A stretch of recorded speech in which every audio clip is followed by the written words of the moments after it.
She is the recipient of a 2017 Walter Cronkite Award for Excellence in Journalism. She was called disgraceful, third-rate, not first-rate, and not nice by then candidate Donald Trump.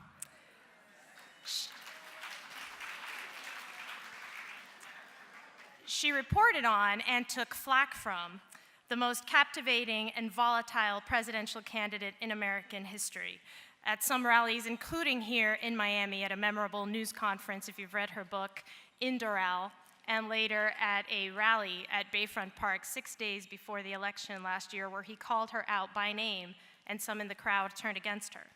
Her book, Unbelievable, My Front Row Seat to the Craziest Campaign in American History, is her darkly comic, fascinatingly bizarre, and often scary story of how America sent a former reality show host to the White House.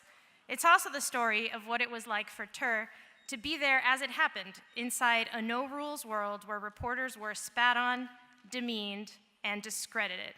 Please welcome Tony DeCopel and Katy Tur.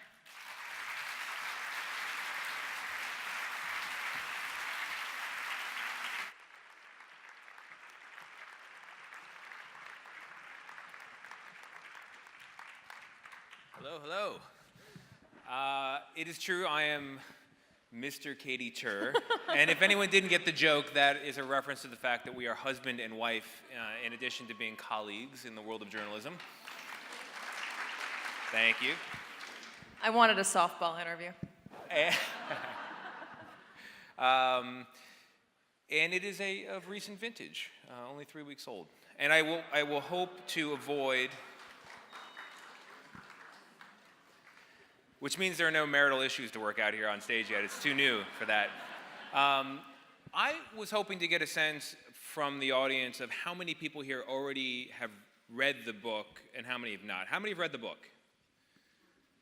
So we have a lot of curious, maybe on the fence buyers. So I think that's helpful because we can start with things that go to the beginning of this story, because the Donald Trump trajectory and the Katy Tur trajectory are entwined in a very fascinating way.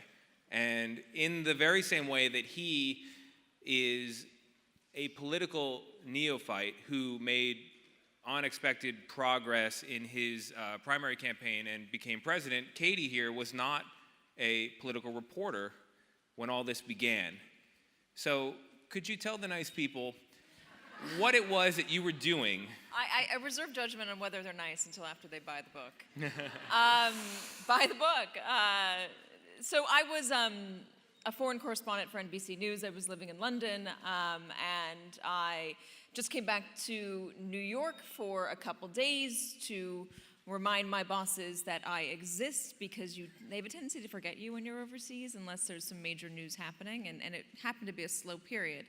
And I showed up in the newsroom, and I'm standing around just chatting with one of my colleagues, and Donald Trump was making headlines. He had just announced that he was running for president, and in doing so said Mexico was sending rapists into the country. So Macy's dropped the Donald Trump brand from its stores. Univision said, we're not going to air your pageant any longer. NBC said, we're not going to air your pageant any longer either. And this was a ballooning story that needed to be covered, and they needed someone to cover it. But they're not going to put one of their political reporters on it, because why would you put a political reporter on Donald Trump? I mean, he's a sideshow. He's going to be done in a few days. So they said, who's around to do this? And someone yelled out, Katy, she's just standing around, which I was. And I ended up covering one story, then two, then three. And by the third or fourth day, I got told that the president of NBC News wanted to assign me the campaign full time. And I freaked out. I thought a myriad of things. One, I was living overseas and I was not living in New York. Two, I have a vacation in Sicily in a week and a French boyfriend who I'm supposed to go on it with. I'm sorry, Tony. And oh my God, they don't take me seriously if they're going to put me on the Donald Trump campaign. They must think I'm a joke as well. Um, But I called a friend of mine who had covered Mitt Romney in 2012, and he had been urging me to do a political campaign at least once because he said it was unlike anything else you will do. It's grueling, but it's fascinating. I called him, and he urged me to do it after he stopped laughing because it was Donald Trump. And so I said yes, and I was assured by my boss, one of my bosses, that it'll be 6 weeks tops. And then he said, and if he goes to the White House, you'll be White House correspondent.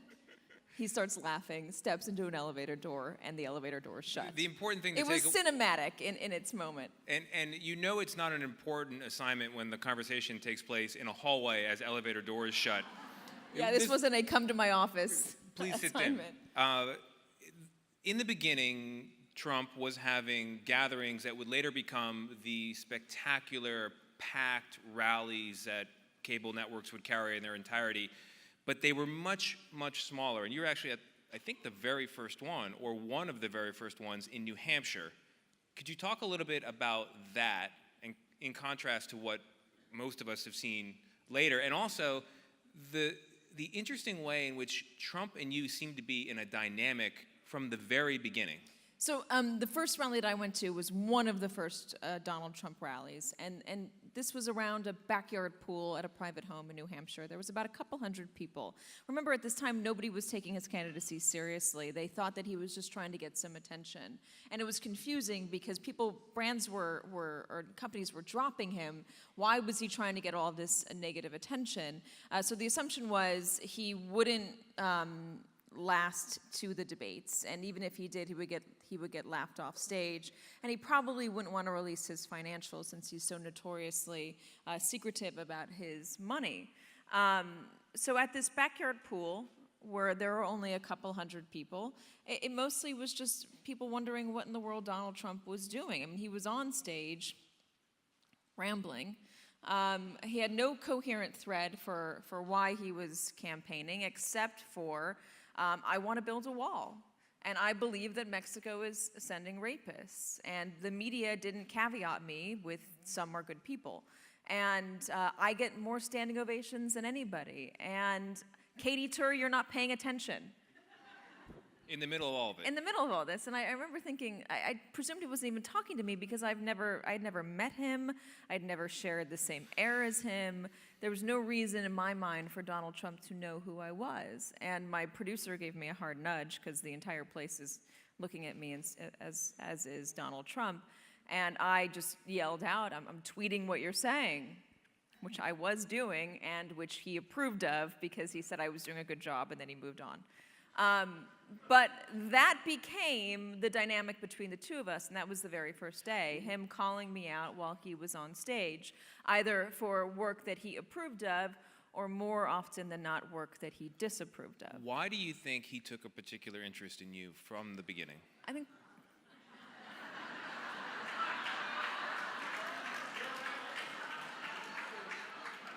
I'll let you all have your assumption, but then I'll add this. Donald Trump wants to be taken seriously, and I was the very first network correspondent assigned to cover his campaign full-time. And that is an honor when you're a presidential candidate. That means that a TV news network, a broadcast network, something with the legacy of NBC News, has decided to assign a reporter full-time to you. So that means they're taking you seriously. So he must have seen me as somebody very early on that he wanted to charm into submission, somebody that he could rely on for favorable coverage. Also, remember, we're NBC News, and he has a long-standing relationship with NBC because we aired The Apprentice.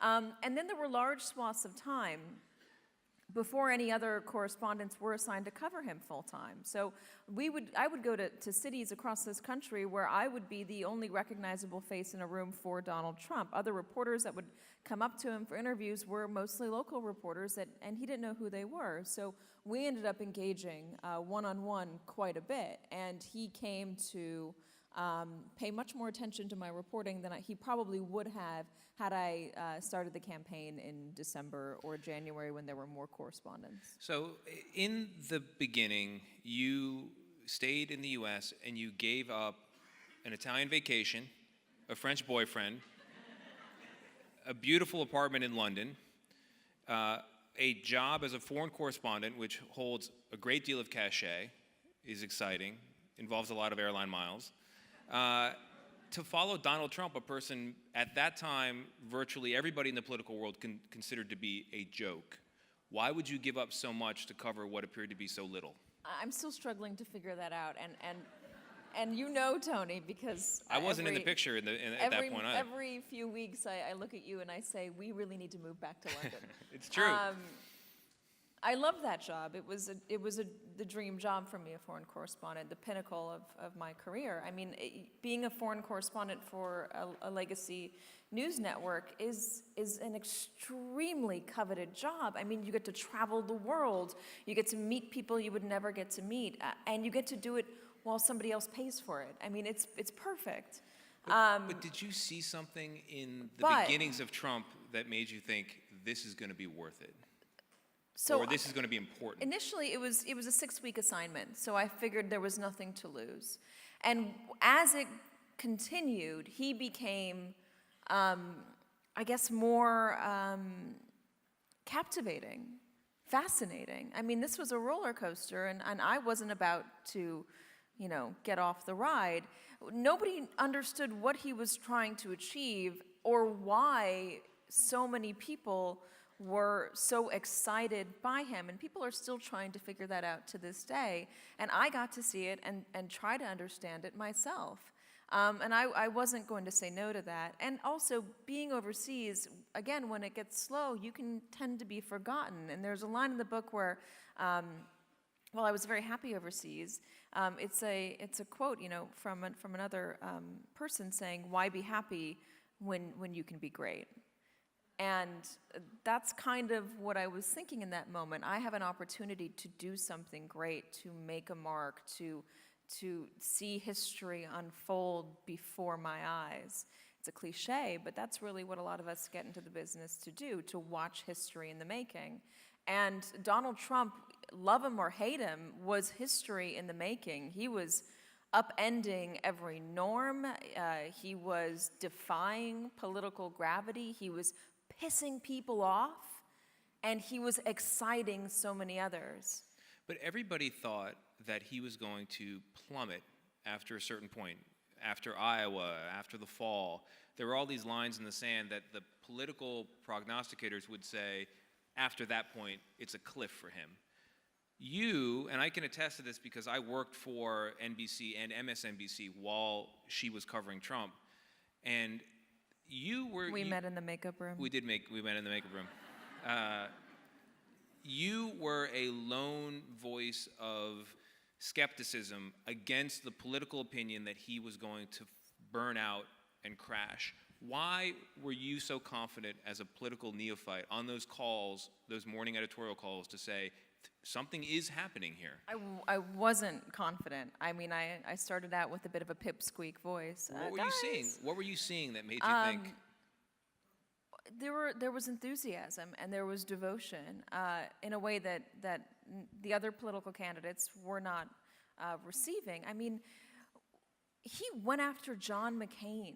I mean, can you remember a time where an American politician, anybody, frankly, in the public eye, where they went after a veteran or a prisoner of war, an American war hero, and were able to not only get away with it, but to see their popularity rise? That is unheard of in American politics. You don't go after a veteran.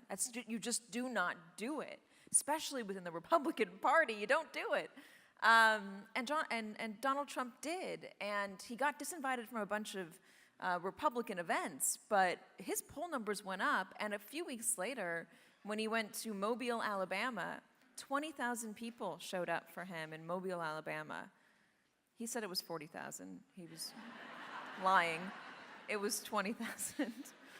The pointless lie. He always lies about the numbers. If it could be 100,000 people, and he'll be like, there were 190,000 people there. He has to, yes, almost double it. But it goes to show you that there was something about Donald Trump that made whatever he said, even if it was terribly offensive, it didn't matter. People liked it. And I would get on the calls, and people who have been doing politics forever, who are well respected, who I respect very much to this day, and who've seen it all happen before, who know how things go, said, this is silly season. I mean, it's the summer, people aren't paying attention. By the time the fall rolls around, football will be back on TV. They won't want to watch a Donald Trump rally. Homeland will be on TV. They won't want to watch a Donald Trump rally. It's Christmas, no, people are going to be they're going to be with their families. By January, they're going to get serious about politics. Donald Trump could never win. But these crowds that would show up to his events were still huge, and they were still so excited to see him. So let's talk about that. Anybody in the room been to a Donald Trump rally? We got one person in the back, 2, 3.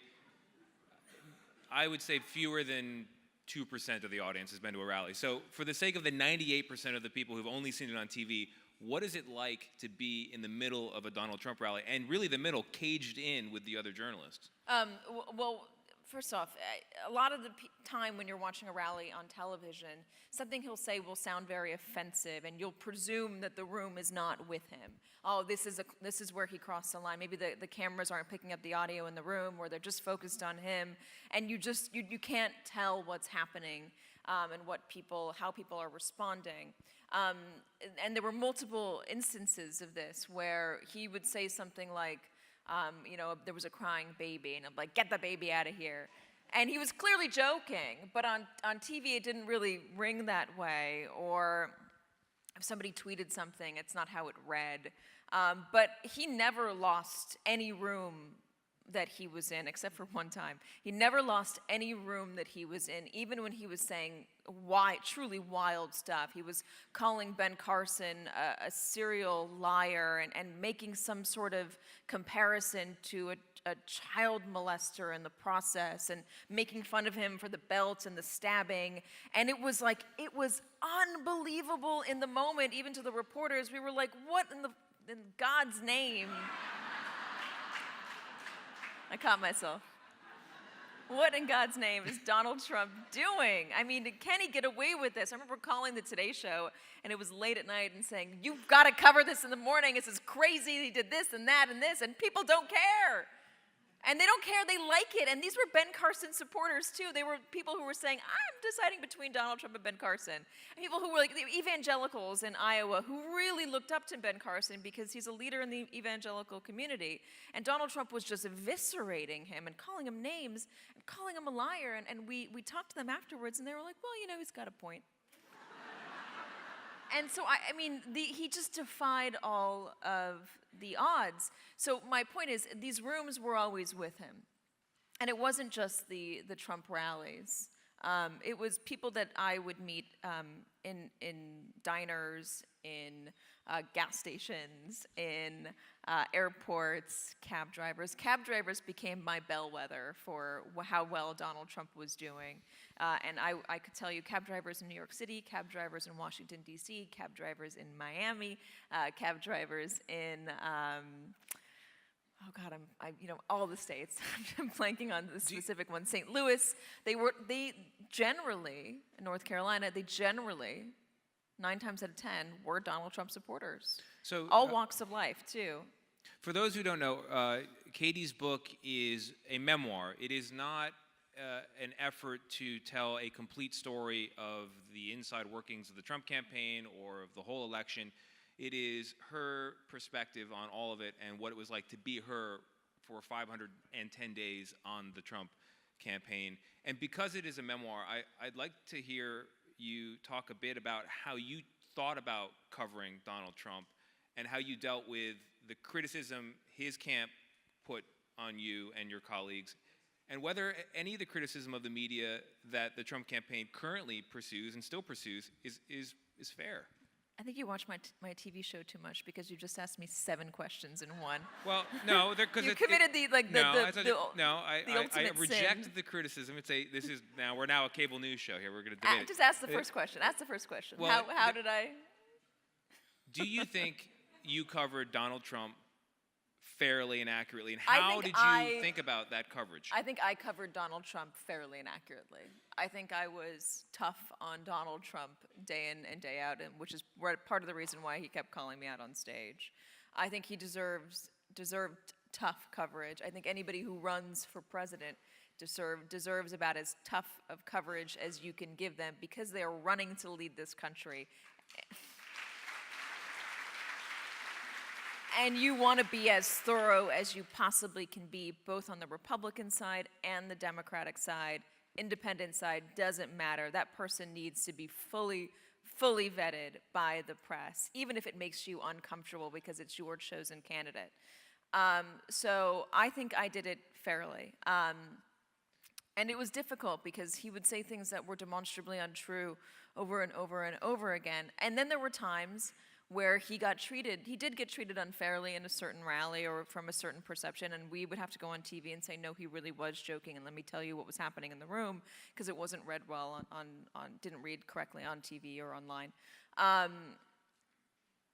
But criticism of the media in general for the way that we cover Donald Trump. I do think that we need to look back at 2016 to figure out how to do 2020 and how to make sure we do it as well as we possibly can. I do think that involves not just coverage of the candidates and not just a good rinsing of their opinions, a good wash and rinse of their opinions and their policies and their behavior.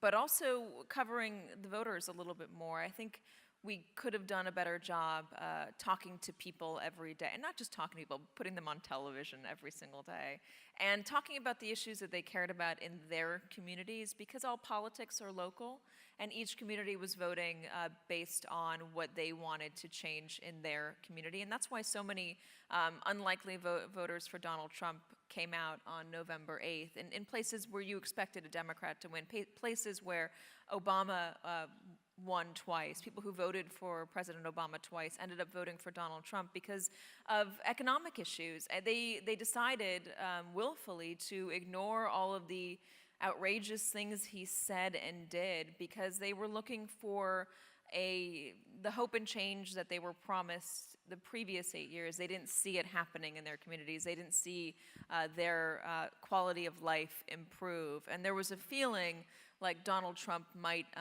despite all of his many issues, might be the person who can go in and shake the system up. There was a gamble that was done for a lot of people, and we need to, in 2020, ask those people if they think that their gamble paid off.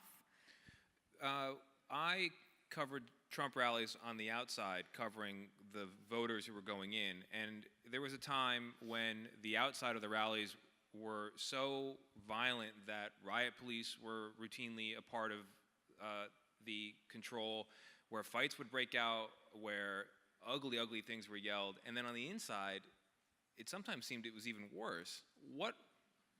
How safe did you feel in the middle of those crowds when Donald Trump himself was pointing and hissing in your direction by name?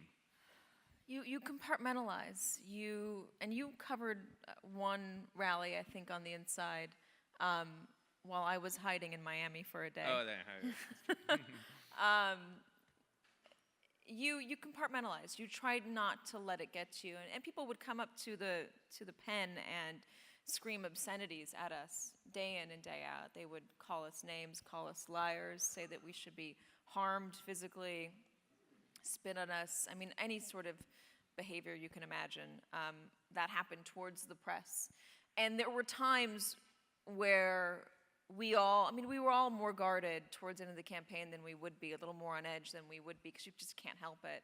But there were times where people really felt like their safety was on the line. There was a rally in New Orleans where protesters stopped the rally and the crowd got really ugly, and someone was tripped or they were pushed or something, but it seemed like the whole crowd was about to tumble into the press pen, which is just this bicycle rack gated off area in the middle of the rally.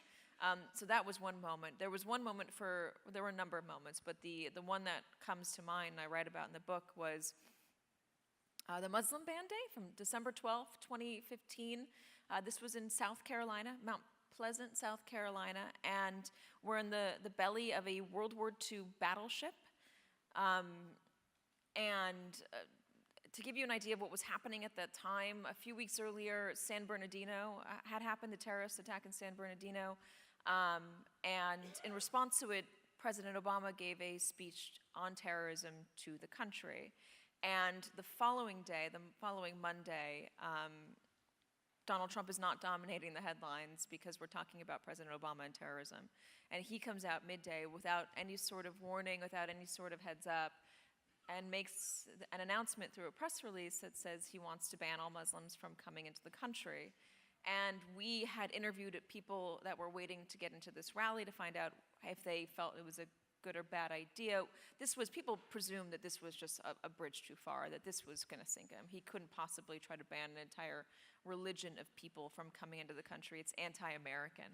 I don't want to interrupt this story, but I do want to have you mention where you were and what it's like when major news on the presidential level happens and your day goes sideways. Well, we're in South Carolina, so you can imagine I'm enjoying a really good lunch.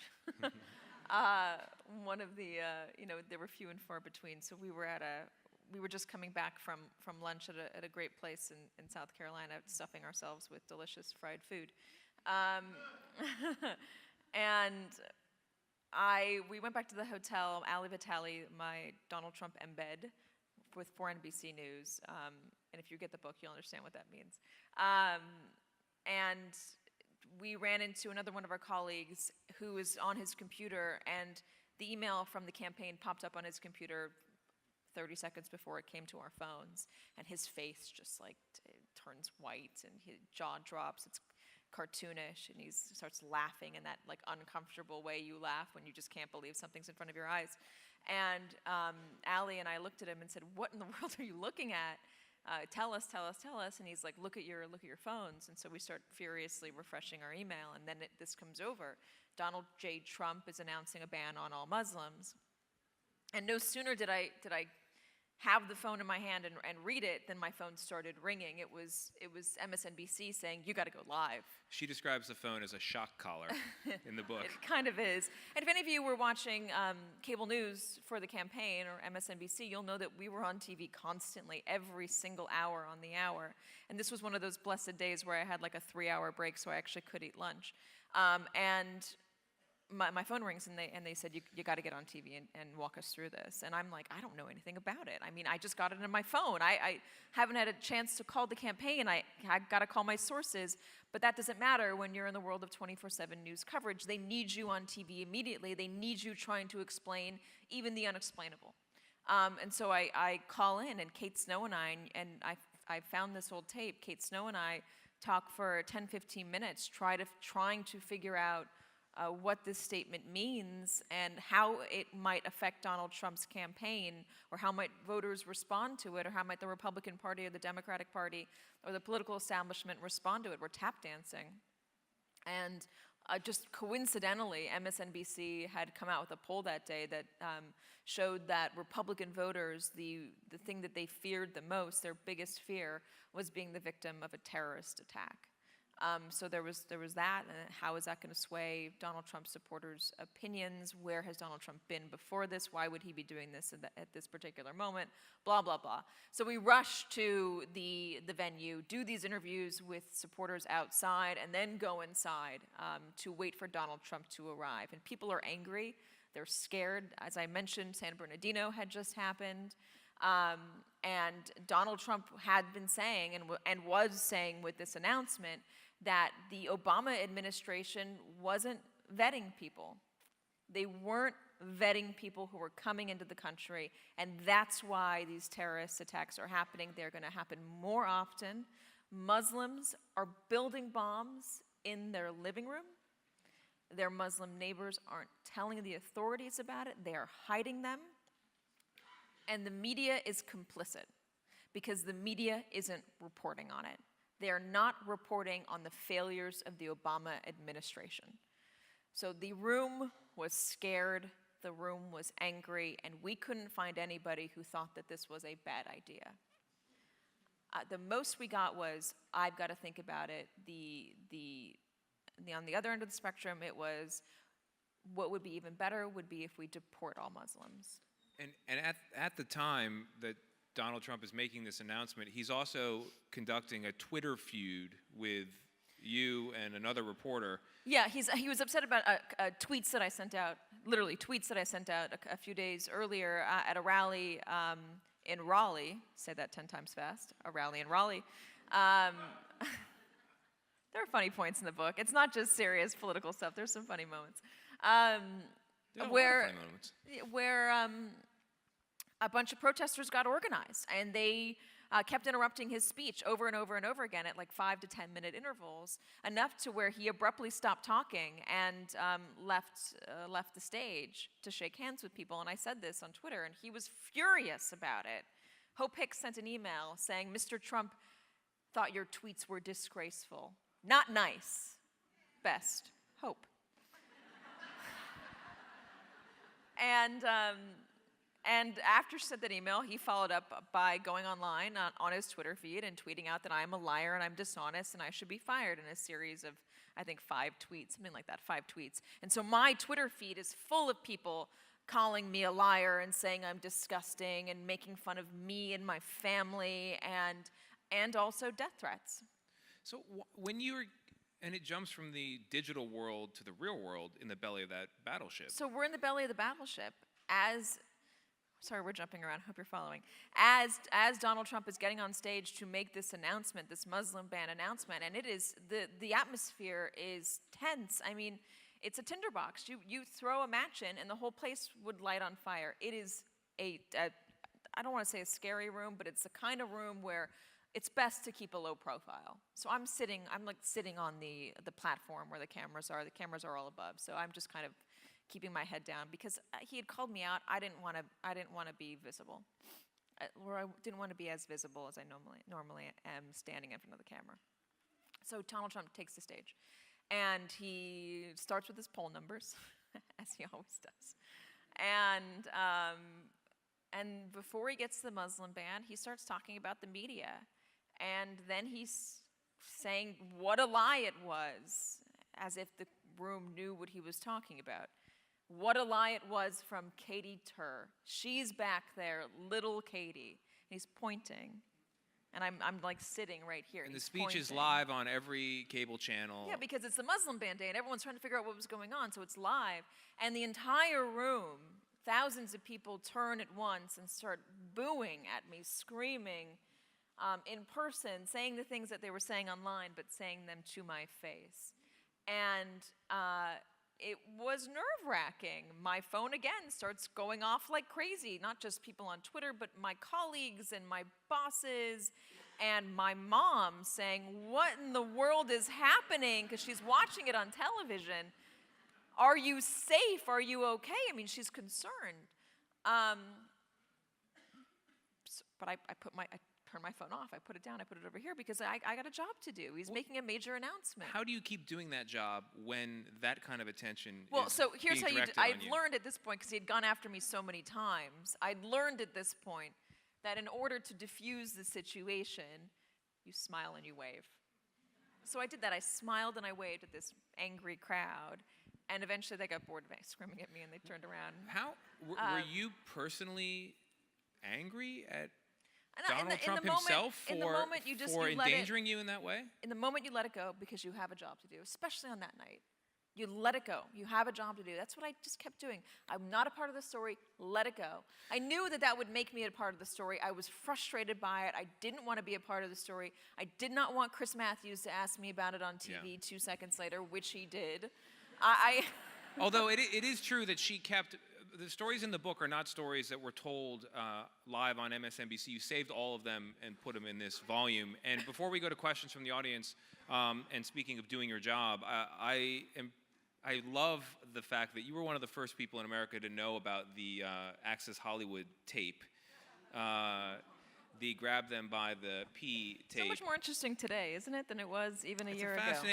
It's a fascinating chapter in your story. And I love the journalistic process of having to get comment from the Trump campaign. So when you're a journalist, you find something out, and then you go to the person who is relevant to what you found out, and you say, "What do you think about this?" But it's a little different when it's the Access Hollywood tape. Let's give a slightly more direct book plug.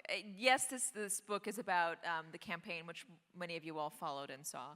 But what you get from it is a behind-the-scenes look, pull back the curtain to see what it's like to be a correspondent on the campaign trail, what your lives are like, what the campaign was like behind the scenes, how did they treat reporters, what are the things they said that may have been appropriate or not, and then in these weird history-making moments, what is it like to have to put something like that on television? And this was odd, because this is a tape that, with language that you can't put on TV, of a presidential candidate bragging, it seems, about being able to assault women. And they let you do it because you're a star. And so I see the tape, I exclaim loudly in the executive office where I'm being shown it. Oh my God, did Donald Trump just say you can grab them by the... But I said the word in the moment. My boss looks at me and she's like, yes, he did. We need the campaign to comment on it, and we're going to put it on TV right after you get that comment. So get a comment, write a script, and let's get it on television.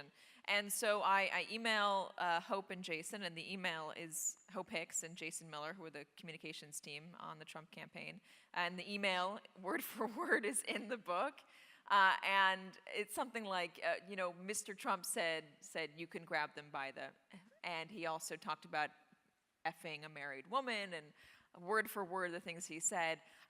Do you have a comment? They did not respond. But then I have to figure out how to put all these rated R things into PG-13 format for daytime cable news TV. And so I think I said grab them by the P were sexual advances, which is totally not fair to sexual advances. And I mean, it's fascinating looking back on it now, because it seemed like if anything was going to break this campaign, this was going to break the campaign. The whole place went silent, dark. Kellyanne Conway canceled her TV appearances, which at the time was unheard of. But yeah, it's interesting to look back on it now, especially considering what's happening in the Me Too campaign and how the president's weighing in on Al Franken and talking about a tape, but completely ignoring the fact that he has his own. Anyway, questions? There are microphones in the center, and we can cease and desist with my questions and get to yours. But we should keep them, since we don't have a lot of time, to questions, not statements. Yeah, Okay. yeah. First question is, how would you rate the job that the gentleman who interviewed you had done? Was he tough enough? I think it could have been a bit tougher, to be honest. And the second question is, most of Donald Trump's policies adversely affect the people who voted for him. Do you think that those people will maybe by the next election come to the realization that they voted for someone that's doing them in? I don't know. You're right. Some of the policies that he's spoken about or enacted, some of the deregulations or the rollback of regulations could potentially affect them in a negative way when it comes to just EPA standards. The gutting of Obamacare is going to affect a lot of people. This tax plan could potentially raise the taxes of the lower class and middle class down the line. That might not happen, though, until after the next election cycle for those rollbacks to cease. We don't have that full bill voted on yet, so it could change. I don't know. I mean, it depends on job creation. Do they have jobs? Is the job better than the job they had before? Do they want to continue giving him 4 more years for another chance to try and push things through? I don't know. Depends. I wanted to thank you for being here. I admired your coverage, and hope you keep at it. And I wanted to ask, how in the world do you put up with these comments from the other side when you offer them to try to give a balance? and you know it's nonsense. And Well, how can you do any better? How can the networks do any better in the future? Well, I have to reject the premise. The other side okay. is not, here's the thing about reporters and journalists, and it's a good reminder, we're not out to convince anybody how to vote. It's not our job to convince Trump voters not to vote for Trump again. It's not our job to convince Democrats to vote for Democrats. It's our job to give you all the information that is out there, to fact check where we need to fact check, to contextualize where we need to contextualize, to give you everything you need to make the decision that you want to make. So when people come on my show and they don't have the facts behind them, I try to push back regardless of whether or not they're a Democrat or a Republican. It's tough right now, though, because there's a lot of people feel like they have a lot of license to just say fake news when they decide they don't like something or there's a fact that they don't like. And that's really problematic because it allows people to just decide that anything they don't want to hear, they don't have to hear and they don't have to believe. And that is going to, I think, negatively affect all of us in the future. So my plea to all of you, and thank you for asking this because I can give my plea, is to do your best to police your Facebook feeds, your Twitter feeds, whatever social media you use, and to be very critical when you look at certain articles and make sure that you're getting accurate information and you aren't just reading the things that you want to hear, and that you do take a moment to hear the other side as well and have conversations with people. Maybe they didn't vote the same way you did, but I think it's better to understand everyone and come to a place where we can talk again and accept a shared set of facts again so we can make better decisions or good decisions in the future. If you don't disagree with something in your news feed, you're doing it wrong. Watching the news should be an experience of dissonance, not consonance. It shouldn't be comfortable. Thank you.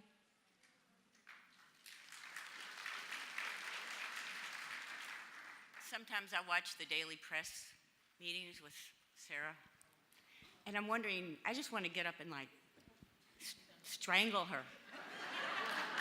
So I'd like to know how you guys don't get up and strangle her. Well, first of all, we'd get arrested, and That's a good reason. one of the reasons. The White House, it's always been that podium has always been a place where a press secretary will try and spin the news in their favor. That's just the way things are done. This is, I think, taking it to a absurd degree. There are times where questions aren't answered, or they're just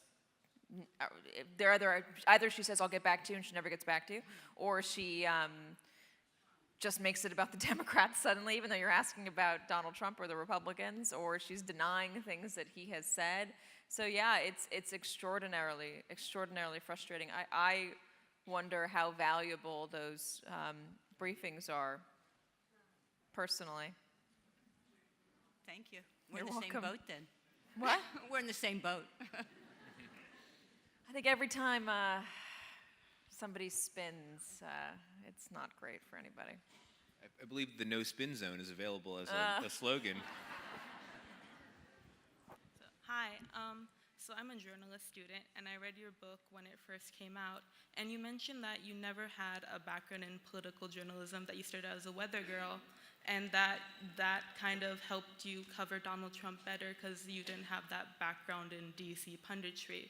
But how do you feel that whole, swamp sort of affected the coverage of Donald Trump and why people didn't expect his victory? I worked for the Weather Channel. I chased tornadoes. I was never actually allowed to do the weather because I don't understand the meteorology. I'm not a meteorologist. But I covered the news with the weather, and before that I was a local news reporter for a long time, and then obviously a foreign correspondent. I think that it was beneficial going to 2016 because I was able to see with fresh eyes the campaign and the support that he was getting and the enthusiasm he received without all the baggage of, oh, these are the way things have always been done and he can't possibly survive this because so-and-so didn't survive this. So I thought it was really beneficial. I think that that is partially what happened during 2016 and some of my most revered colleagues who are political people who do live in DC have admitted as such, saying, you know, part of the reason we didn't see Donald Trump coming is because we just believed everything, all of our hype, everything that we had seen come before in Washington, and how important it is to get out there and be on the road and not just rely on polls, actually talk to people and see something, smell something, feel something, be inside those rallies and get a sense of the momentum and the movement. So that's also part of the reason why I didn't go to DC myself. There was a few things. He was one of them. But one of the other ones was that I think it's better to talk about it from the outside and to try and maintain the fresh eyes I had in 2016. Thank you. Thank you. And also, congratulations on your wedding. Thank you.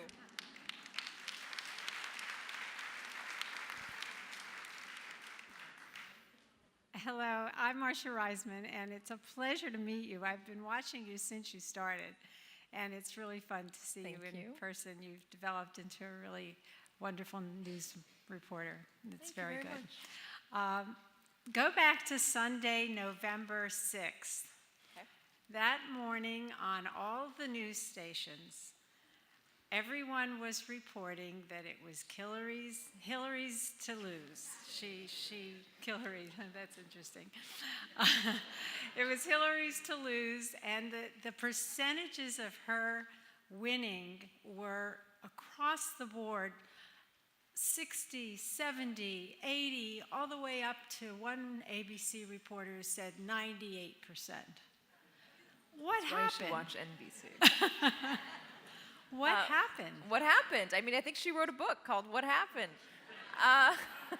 Doesn't tell enough. The polls were wrong. They weren't totally wrong. They just were wrong enough to lose, or not lose the election, but miscall the election. I believe it was November 6th. It might have been the day before that James Comey came out and said the investigation, the second investigation into her emails was done. That's true, yeah. I was talking to a senior Clinton aide who said that they felt that that was the worst thing that could have happened because it brought the emails, not the reopening, which they didn't like either, but then the closing, because instead of bringing closure to that, it brought it back up again, and it made people remember it. And if there was, remember, if the Access Hollywood tape was really bad for Trump, really, really, really, really, really, really, really bad for Trump. And the only thing that kind of got him out of that hole after 50 former and current Republican lawmakers were saying either drop out or I won't vote for you was the reopening of the emails. And what that did, and I'm not saying that was the nail in the coffin for Clinton, but what that did was it enabled moderate Republicans or Republicans who were on the fence or Republicans who did not want to vote for Donald Trump to say, I'm going to vote for him because I can't vote for somebody who might be under federal investigation. Which is ironic. But we didn't know at the time that Donald Trump was under investigation because the FBI didn't inform anybody. And there's questions about what's the double standard for there. So the polls were wrong just enough, and I think that there's a bunch of failings. The Clinton campaign didn't go to Michigan when they probably should have gone to Michigan. They didn't make sure that their blue wall was going to stand. The Comey investigation didn't help. What was going on with Russia, we still don't know. I think we're still a bit away from figuring out exactly what happened on November 8th and why Donald Trump ultimately won. But you can't discount the enthusiasm that he had. I mean, people just loved him. Yeah. The ones that did. Unbelievable. Thank you. Thank you. Unfortunately, all good things must come to an end. I'm so sorry because this conversation is absolutely very engaging and Thank you for inspiring coming. Thank you all you for to coming. Katy Chur. Thank you, and Katy, also for to doing Mr. this. Thank you, Bilkicott. Tony. Thank Please you. buy the book. Please buy the book. Sorry about that. Thank you very much.